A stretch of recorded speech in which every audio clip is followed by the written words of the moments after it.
Welcome to doctor Mythili's music therapy channel. இன்றைய பதிவிலையும் positive thinking and mental hygiene என்ற தலைப்பில் சில செய்திகளை நம்ம பகிர்ந்துக்கலாம். சென்ற சில பதிவுகளாகவே இதை பற்றி தான் நம்ம பார்த்துட்டு வரோம். இதில் மென்டல் ஹைஜீன்றது என்ன? சுத்தமான மனம், எண்ண ஓட்டங்கள் தூய்மையாக இருக்க வேண்டும், மன தூய்மை அப்படின்னு. அதில் கூட வள்ளுவர் என்ன சொல்கிறார்? திருவள்ளுவர் மன தூய்மைன்னு வரும்பொழுது புறந்தூய்மை நீரானமையும் அகம் தூய்மை வாய்மையால் காணப்படும், மனத்துக்கண் மாசிலனாதல் அனைத்தரன் ஆகுல நீரபெற. மனத்தளவில் நம்ம என்ன இருக்கணும்? உண்மையானவனும் செம்மையானவனும் திறமையானவனாகவும் அதில் நேர்மையான கருத்துக்களையும் கொண்டுள்ளவனாக இருக்கணும்.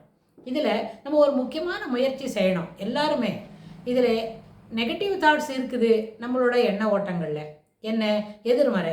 இப்போ நம்ம எங்கேயோ ஒரு இடத்துக்கு போகிறோம், நேரத்துக்கு போய் சேருவோமா மாட்டோமா? போக வேண்டிய தூரத்தில் நம்மளுக்கு ரொம்ப டிராஃபிக் ஹடில்ஸ் இருக்குமா? இருக்காதா? டிராஃபிக் அதிகமாக இருந்து போக முடியாத நேரத்துக்கு சரியாக போகலைன்னா என்ன நடக்கும்? லேட்டாக போனால் என்ன கிடைக்கும்? பனிஷ்மெண்ட்டா? அப்படிலாம் நம்ம யோசிக்கிறோம். ஸோ இது என்னாச்சு? போக முடியும், நம்ம நேரத்துக்கு முன்னாடி அஹெட் ஆஃப் த ஷெட்யூல் கிளம்பியிருக்கோம், நிச்சயமாக அந்த நேரத்துக்கு தவறாமல் நம்ம அந்த இடத்துக்கு போய் சேர்ந்துட முடியும் அப்படின்ற ஒரு நேர்மறையான எண்ண ஓட்டங்கள், பாசிட்டிவ் திங்கிங்கை வளர்த்துட்டு அந்த வேலையை நம்ம துவங்கணும்.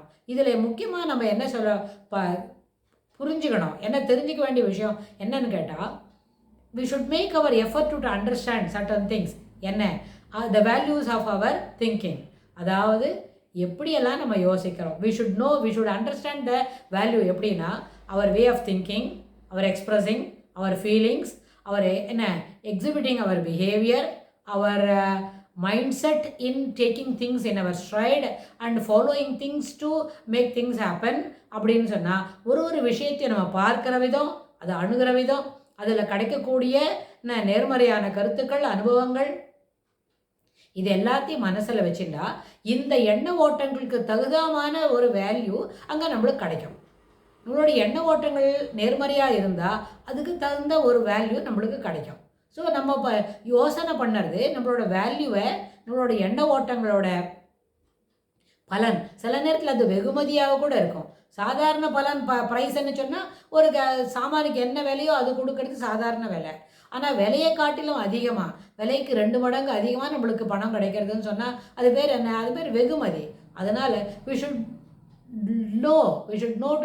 should learn to understand sometimes என்ன இருக்குது, இது ரெண்டும் நம்மளோட எண்ண ஓட்டங்களுக்கு தகுந்த மாதிரி தான் நம்மளோட பழக்க வழக்கங்கள் இருக்கும். நம்ம எண்ண ஓட்டங்கள் தகுந்த மாதிரி தான் நம்மளோட விஷயங்கள் நடக்கும், நம்மளோட நடை உடைய பாவனைகள் இருக்கும். we should harness these feelings.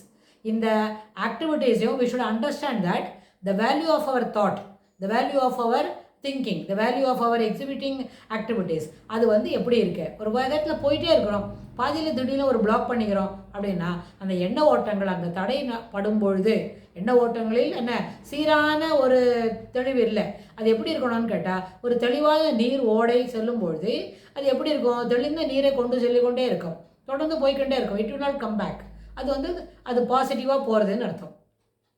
அதுபோல் நம்முடைய எண்ண ஓட்டங்களும் தெளிந்த நீரோடை போல கலக்கம் இல்லாமல் சென்று கொண்டு இருந்தால் தான் அதனோட வேல்யூ நம்மளுக்கு தெரியும். அதனால் we should harness that feelings.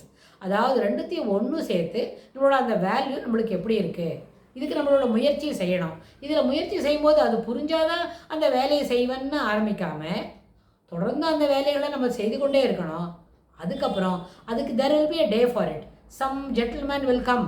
யாரான ஒரு பெரியவங்க நம்மளுடைய சந்தேகங்களை தீர்த்து வைப்பார்கள்.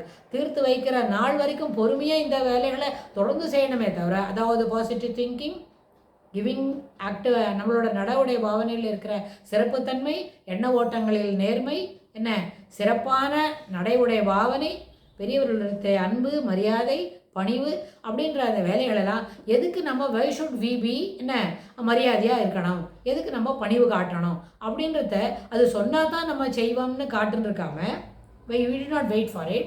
Instead we continue to do it.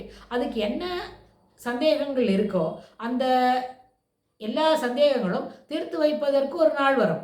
யாரான ஒருத்தரை கேட்டு நம்ம அருகாமையில் இருக்கிறவங்க, நெருக்கமான நம்மளை போல எண்ண ஓட்டங்கள் இருக்கிறவங்கக்கிட்ட நம்மளோட சிறப்பானவங்களாக இருந்தால் நம்ம தந்தையின் ஒரு சகோதரர் சகோதரி, இல்லை நம்ம தாயின் சகோதர சகோதரி, அப்படி யாரான வந்தாலும், இல்லை வெளியவங்க நம்ம ஆசிரியர், அப்படி உள்ளவங்களை யாரையான கேட்டு கூட நம்மளுடைய சந்தேகங்களை தீர்த்து கொள்ளலாம்.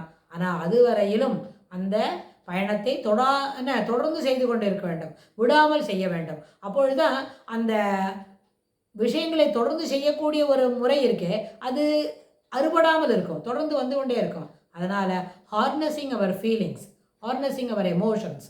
நம்ம சிலப்போ நெகட்டிவ் எமோஷன்ஸ் இருக்கும், சிலப்போ பாசிட்டிவ் எமோஷன்ஸ் இருக்கும். சில நேரத்தில் இப்போ நம்ம பேசுகிறோம், இப்போ பேசும்போது நிறைய வார்த்தைகள் செய்திகள் எல்லாம் பகிர்ந்துக்கிறோம். அது நம்ம மனம் என்ன பண்ணோம், சில நேரத்தில் ரொம்ப பாசிட்டிவாக இதெல்லாம் செய்யலாம், அதை செய்யலாம், அப்படி செய்ய முடியும், நம்மளால் இதெல்லாம் முடியுமே, we can do all these things, it is very simple thing அப்படின்னு நம்ம நினைப்போம். சில நேரத்தில் எதுவுமே முடியாதோ, சரியாக பரீட்சைக்கு படிக்க மாட்டோமோ, தேர்வு எழுதும்போது சரியாக எழுத முடியாது போயிடுமோ, தேர்வுக்கு நேரத்தில் எக்ஸாமினேஷன் ஹாலை நம்ம ரீச் பண்ண மாட்டோமோ அப்படின்லாம் அவங்க நினைப்பாங்க.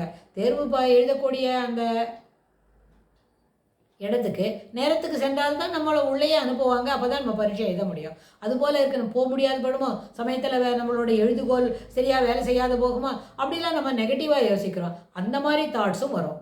சிலப்போ இந்த மாதிரி பாசிட்டிவாக எல்லாமே சரியாக நடக்கும், நம்ம நிறைய படிச்சிட்டோம், சூப்பராக எக்ஸாம் எழுதிட்டு வந்துடலாம், நல்ல தேர்வில் நிறைய மதிப்பெண்கள் கிடைக்கும். அதுபோல் பாசிட்டிவ் எண்ண ஓட்டங்களும் இருக்கும். நம்ம இன்ற பொழுது என்ன, சரியாக படிச்சுட்டோம், நல்லபடியாக ஹோம்ஒர்க் எழுதிட்டோம், நல்லபடியாக நீங்கள் விளையாடிட்டோம், நம்மளோட வி ஹவ் காட் வெரி அக்குலேட்ஸ் அப்படின்னு சொன்னால் அதுவும் நடக்கும். ஸோ எப்படி இதுபோல் சுழற்சியில் நேர்மறை எண்ணங்களும் அதற்குண்டான எதிர்மறை கருத்துக்களும் எதிர்மறை எண்ணங்களும் நம்மளுடைய வந்து போய்கொண்டே இருக்கிறதோ, அதுபோல் நல்ல விஷயங்களை செய்யும்போது our feelings, our emotions, our actions. அப்போ எமோஷன்ஸ் வரும்போது நெகட்டிவ் எமோஷன்ஸும் வரும், என்வி, ஜெலஸ், என்ன ரேஜ், ஃபியர், அதுபோல் வரும். சில சமயம் பாசிட்டிவ் எமோஷன்ஸ் இருக்க மாதிரி நட்பு, உறவு, அன்பு, பரிவு, சிரிப்பு, மகிழ்ச்சி அதுபோல் இருக்கிறதும் நம்மளுக்கு வரும்னு சொன்னால், இந்த எல்லா எண்ண ஓட்டங்களையும் நம்மளுடைய என்ன எமோஷன்ஸ்க்கு ஏற்புடைய நம்ம அதை திருத்தி அமைத்து கொள்ள வேண்டும் அப்படின்னு சொல்லி இந்த பதிவை நம்ம நிறைவு செய்கிறோம்.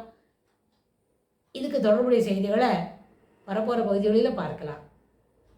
தேங்க்ஸ் ஃபார் வாட்சிங்.